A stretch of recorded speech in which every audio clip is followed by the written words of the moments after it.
गर्मी में 12 लोगों के ससुराल में एक पंखा। कितनी सुंदर है मेरी छोटी वाली बहू, कहीं किसी की नजर ना लगे। माँ जी, लगेगी भी कैसे, मैंने तो शादी के वक्त ही साक्षी को काला टीका जो लगा दिया था। बहू अब क्या बाहर ही खड़ी रहेगी या अंदर भी आएगी? स्वागत है तेरा तेरे इस 12 लोगों की ससुराल में। अपनी दादी सास निर्मला की बातें सुन साक्षी के कान एकदम खड़े हो जाते हैं, जिसके बाद साक्षी जैसे ही अंदर आती है तो अब उसकी आंखें भी बड़ी हो जाती हैं। हे भगवान, ये मेरी किसके घर में शादी हुई है? या चिड़ियाघर में? 1 2 3 4 5 6, अरे बाप रे बाप, पूरे 12 लोग हैं। साक्षी 12 लोग से भरे अपने ससुराल को देखकर मन ही मन परेशान होने लगती है, जिसके बाद साक्षी हॉल में जाकर बैठ जाती है। साक्षी के इस 12 लोग के ससुराल में सिर्फ एक ही पंखा लगा था, जिसके चलते साक्षी को बहुत गर्मी लगती है। एक तो ये गर्मी, ऊपर से भारी लहंगा, मेरी तो जान ही निकली जा रही है।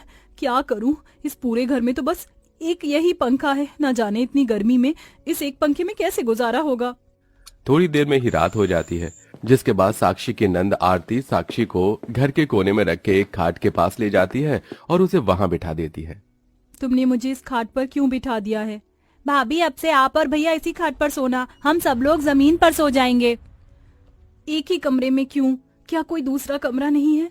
भाभी, हम सब लोग तो इस एक कमरे में रहते हैं, एक और छोटा सा कमरा है तो उसमें हमने रसोई बना ली। इसी खबर को सुनने की कमी रह गई थी। वाह रे वाह, मेरी किस्मत। साक्षी अपने पति जय के साथ उस खाट पर ही सो जाती है। घर में सिर्फ एक ही पंखा लगा होता है, जिसके चलते हर किसी को उसकी थोड़ी बहुत ही हवा मिलती है, लेकिन साक्षी को तो वो बहुत थोड़ी हवा भी नसीब नहीं होती और गर्मी से साक्षी रात भर बेचैन होती रहती है। रात के 3 बज गए हैं, लेकिन अभी तक मुझे नींद नहीं आ रही है इस गर्मी में। साक्षी गर्मी में पूरी रात जागती रहती है। अगले दिन होते ही साक्षी उठकर जल्दी से नहा धोकर तैयार हो जाती है और अपनी पहली रसोई की रस्म में लग जाती है। सब्जी तो बन गई है, सब लोग रोटी और चावल कितने खाते हैं, क्या आप मुझे बता दीजिए? तुम चावल ये पतीला भरकर बना दो, और रही रोटी तो हर कोई 3-4 रोटी खाता है, तो उसके हिसाब से तुम 50 रोटी बना लो। भगवान, 50 रोटियां? ये इस परिवार का खाना है या गांव भर का? मेरी तो 10 रोटी में ही जान निकल जाएगी। कहाँ मायके में मैं मुश्किल से 4-5 रोटी बनाती थी, और कहाँ अब ये 50 रोटियां बनानी होंगी। साक्षी गर्मी से परेशान होकर धीरे धीरे रोटियां बनाना शुरू करती है।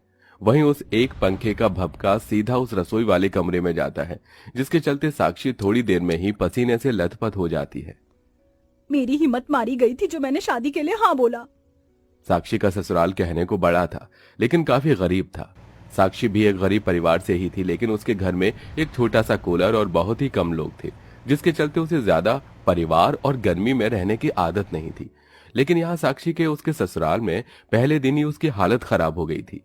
बहू, तेरे हाथों में तो अन्नपूर्णा का स्वाद है, कितना अच्छा खाना बनाती है तू।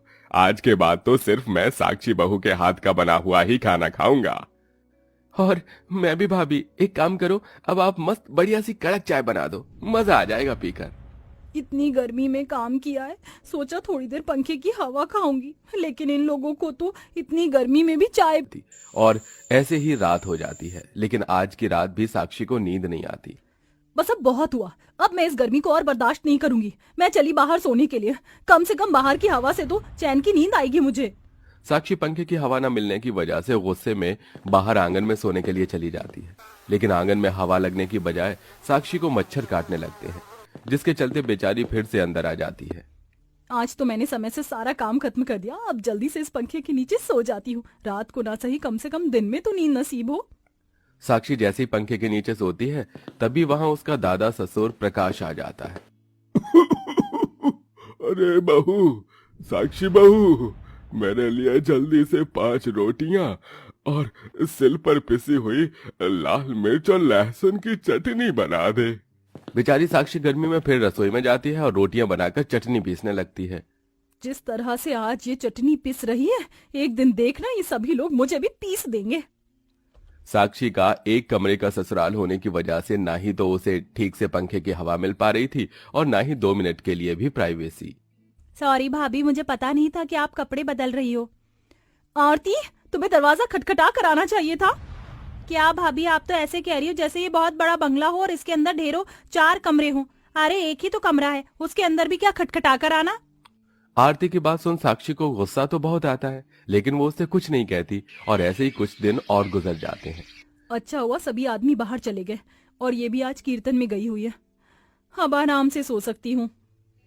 साक्षी जैसे ही उस पंखे की हवा में सोने के लिए जाती है तो तभी उसकी जेठानी के दोनों बच्चे रोहन और दीप्ति घर में खेलने कूदने लगते हैं, जिसकी आवाज के चलते साक्षी की नींद खराब होने लगती है।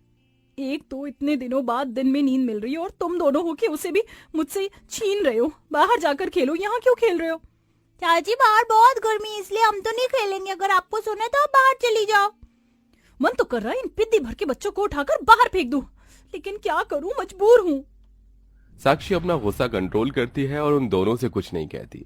सुनिए जी, अब इस 12 लोगों के ससुराल में एक पंखे में मैं नहीं सो सकती। कहीं से भी एक और पंखा लेकर आइए ना। साक्षी तुम जानती भी हो, ये एक पंखा भी हम लोग कितनी मुश्किल से लेकर आए थे। 8 महीने तक हमने इस पंखे की किश्त भरी थी। बस कुछ समय की और बात है, फिर गर्मी का मौसम तो चला ही जाएगा। गर्मी का मौसम है तो क्यों, मैं भी चली जाऊंगी एक दिन इसी गर्मी में। गर्मी में दिन भर काम करना और ठीक से नींद न मिलने की वजह से अब साक्षी की तबीयत खराब होने लगी थी। वहीं गर्मी की वजह से साक्षी के हाथ पैरों पर गर्मी के दाने निकल आए थे। साथ ही साथ अब धीरे धीरे उसके शरीर में पानी की कमी भी होने लगी थी। शरीर में बिल्कुल भी जान नहीं बची है। ना जाने क्यों चक्कर आ रहे हैं, ऊपर से पसीना आता है। गर्मी के चलते मेरा बीपी बहुत ज्यादा लो हो गया है।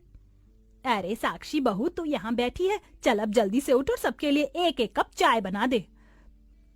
मेरी तबीयत मुझे कुछ कर हॉल में आ ही रही होती है कि तभी अचानक साक्षी को चक्कर आ जाते हैं और वो वहीं बेहोश हो जाती है।